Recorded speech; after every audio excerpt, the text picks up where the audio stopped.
I'm sure a lot of you guys have already seen that the censorship regime on here has already intensified, okay? It's already intensified. And that's before the deal even fully goes through and Larry Ellison and Oracle and Fox News' Rupert Murdoch or Lachlan Murdoch help take it over too. So I'm sure this is gonna get shadowed, but we're gonna talk about it anyway because it's important. What the fuck is this? What is 50 states, one Israel? I'm sorry, last time I checked, we lived in America and we have 50 states and I did not consent to add one. Who voted on adding a state? You guys, this is totally insane. This is a conference in where all of our lawmakers, okay, went to the Israeli regime so that they could go and renew their brainwashed commitment to their real bosses, okay, not you, and whatever else the Israelis have on them. They first had to visit the Western Wall, you know, they all have to always do that, and then foreign ministers in Israel are encouraging American lawmakers to pass anti-BDS laws in their states. This is fucking crazy. Do you understand this is unconstitutional?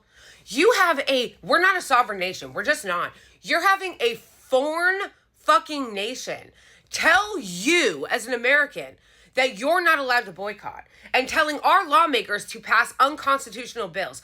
Boycotting is a part of our First Amendment. It is illegal it is unconstitutional for any lawmaker to tell us that we are not allowed to boycott. But they're going to the Israeli regime and getting instructions from a foreign government on how to pass laws to tell us what we can and can't do in our own country?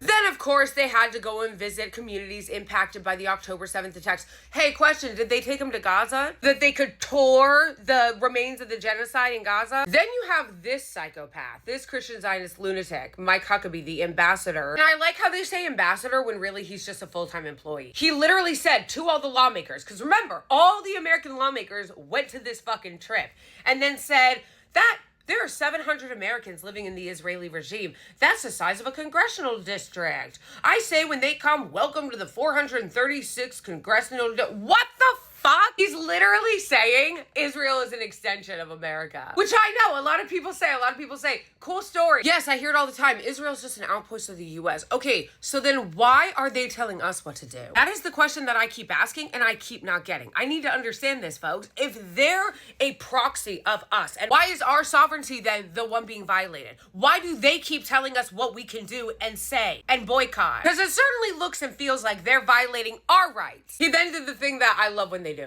They say, oh, you can't hate Israel. You're not allowed to not like Israel, okay? And the reason for that, it's anti-Christian, Lamau, and it's hatred toward Western civilization. You're not civilized. The West is not civilized.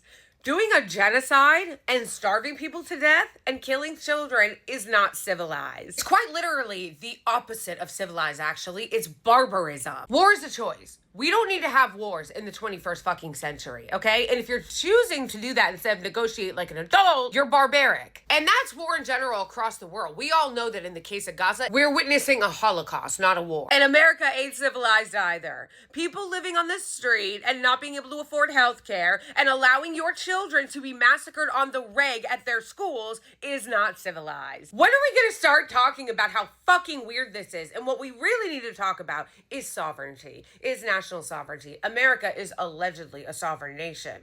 So why the fuck do we have traitors in our own government going over for sexy conferences where they're declaring that it's basically an extension of our country that none of us voted on, and they get to tell us what we can and can't say and what we can and can't boycott, while taking the tax money that you pay that they should be using to improve your life to give them for their genocide?